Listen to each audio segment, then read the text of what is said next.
沉浸于有趣、可理解的内容里学习中文。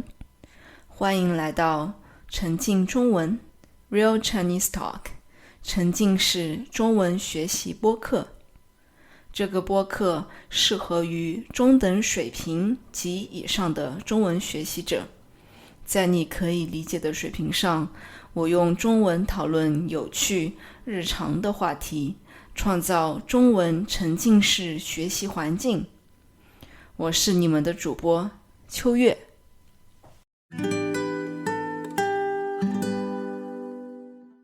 期望、压力与希望。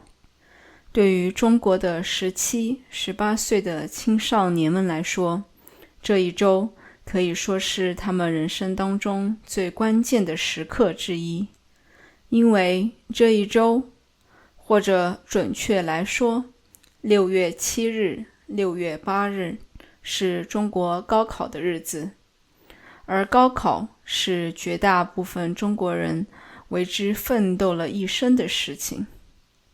青少年时期，他们为了让自己在高考中得到高分而奋斗；有了孩子以后，他们为了让自己的孩子在高考里获得高分而奋斗。那到底什么是高考？高考对中国社会和孩子有什么影响？高考是一个公平的制度吗？我的高考经历是怎样的？这一期播客里，我和你一起探讨这些问题。首先，我们来聊聊什么是高考。中国的高考全称很长，是全国普通高等学校招生统一考试。高考是中国学生进入大学的主要途径之一。这个考试一般在每年6月7日至6月8日举行，但有些省份可能会延长一天。在极少数的情况下，高考会被推迟，而最近的一次就是新冠疫情期间，在2020年，高考被推迟了1个月。高考的内容包括语文、数学、外语和学生选择的科目，其中语文就是中文考试。当然，对于中文母语者来说，语文更多的是在考察他们的写作能力以及文学方面的一些能力。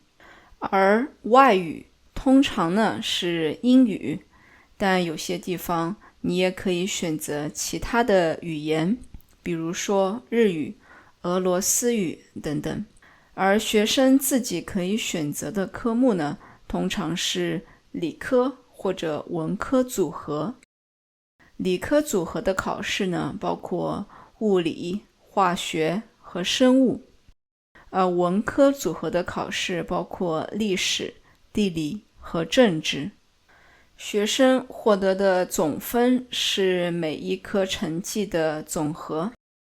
每个城市或者省份的总和呢会有些不一样，但大多数情况下总分是750分。学生参加完高考之后，一般需要等1个月才可以拿到自己的高考成绩。拿到成绩之后呢，学生就可以开始报考大学了。高考分数是中国大学录取的主要依据之一。每一所大学都会有自己的计划，设定不同的分数线。这些分数线呢，通常被分为1本、2本等等，这代表了不同等级的大学。1本大学通常是指在中国顶尖的一些大学，进入这些大学的竞争非常的激烈。比如说2023年参加高考的学生人数大概有1100万人，而录取1本的比例在 10% 到 30% 之间。这个比例一般会因为不同的省份或者年份有一些不同，但大概的比例就是这个水平了。当然，这个比例在教育资源更加丰富的地区，比如说北京、上海之类的大城市，这个比例会更高一些。这样一个考试对于中国的孩子以及社会的影响都有哪些呢？对于学生来说，高考非常重要，很多人认为它可以改变自己的未来，因此学生和家庭会非常努力地准备这个考试，但这样的压力有时会让学生感到心理上的重压。为了应对高考，很多学校会主要集中在教学生如何在考试当中取得高分，于是他们就忽视了怎么让学生全面的发展。这种教育方式可能限制了学生的创造力以及批判性思维的能力。虽然这样可以提高考试成绩，但也会让教育的内容变得非常的单一、单调，不利于学生个性的成长。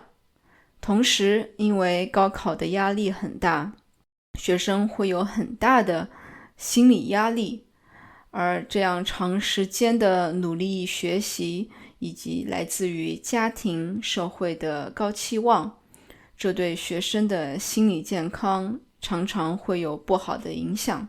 最近这几年，你在中国的社会新闻当中会看到许多青少年自杀的事情。学习带来的压力可以说是他们选择自杀的原因之一。同时，这种压力还会增加对于家庭的经济负担，也就是说，很多家长他需要付很多钱给辅导班或者课外的一些辅导费用。所以，虽然中国学校的学费并不是很贵，但是很多家长为了让自己的孩子能够比别的孩子在考试当中拿到更高的分数，会花很多的钱在课外的辅导班上。那高考是一个公平的选拔方式吗？在中国的教育体系当中，高考在大多数情况下是被看作一个公平的选拔方式。通过统一的标准化的一个考试，理论上呢，所有的学生都有平等的机会接受评估，而不受到地域、经济或者社会背景的影响。这对于中国的情况来说，其实非常重要，因为中国本身非常的大，并且人口非常的多。那么对于来自偏远地方和农村地区的学生来说，高考给了他们一个离开这些地方的渠道。但现实情况却和理论上的情况呢不太一样。现实当中，由于教育的资源，比如说优秀的老师、优秀的同学等等，在城市和农村之间，在东部沿海地区和西部地区之间，它的分配其实是不均匀的。这种理论上的公平，于是常常会被受到挑战。城市的学校里通常有更好的老师、更好的设施，而农村地区的学校则资源较少。这就让城市的学生在高考当中表现得更好，去到好的大学的比例也会更高。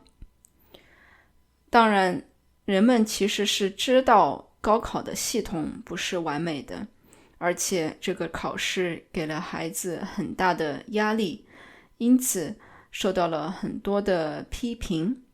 很多有钱的家庭的学生会选择出国留学，部分原因呢，就是对高考的不满。但是大多数人还是接受高考，或者他们认为在中国的情况下没有更好的选择了。常常被用到的一个理由呢，就是中国的人口太多了。同时呢，为了解决这些问题，中国也在推行高考改革，也就是通过增加考试科目的选择性，或者强化综合素质的这样一个评价，希望能够更加全面地评估学生的能力，而不是只依赖于一场考试。但是到目前为止，这样一些改革还没有能够解决高考本身带给社会的负面影响。我其实曾经也是高考大军当中的一个。我还记得我高考那2天天气并不好，有一些下雨。通常6月份的中国天气其实已经比较热了，但是那2天天气并不是很好。具体发生的事情其实我已经不太记得了，但是我记得几个瞬间。一个瞬间就是我在考场上那种焦急的心情，一些平时看起来很简单的题目，在那个瞬间我就是想不出来怎么做。另一个瞬间呢，就是当我考完试走出学校的时候，看到学校外面有很多的家长在焦急地等着，我的家人也在其中。我当时就有一种出狱了的感觉。是的，在中国，我们常常把高考的结束比作出狱，因为高中3年，尤其是高中第3年，生活就像在监狱里一样。最后我考试的结果其实并不是很好，平时的我能够拿到更高的分数，但我也不意外，因为我知道自己并不擅长考试。我的命运被高考改变了吗？也许是的，因为我最后去的大学并不算很差，让我最后能够有机会去上海找到一份不错的工作，而后来来了荷兰，生活过得也还算开心。我的家庭并不算富裕，而通过去了一个不算差的学校，最终我可以说自己跨越了阶层。但也许在另外一个教育体系下成长的我，能够过上更轻松、更开心的日子。但我并不知道，也无法知道，因为这只是一个如果。同时我也想告诉当时的自己，不用为自己的高考分数而感到沮丧。你的未来还有很多可以做选择的机会，而这些选择也和高考一样重要。